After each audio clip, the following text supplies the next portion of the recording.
मैं यही कहती हूँ कि बच्चा कोई नालायक नहीं होता, ठीक है।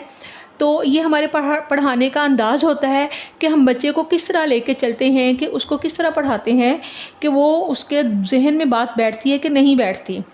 तो क्या है कि मैं स्टार्ट करती हूँ, लालच का अंजाम हमने बच्चों को कैसे पढ़ाना है। पहले हमने बच्चों को सिर्फ़ हमने इसकी आवाज़ें सिखानी हैं, छोटे हरूफ की आवाज़ें, आधे हरूफ, ठीक है ना, जिसको आदि अशकाल कहते हैं।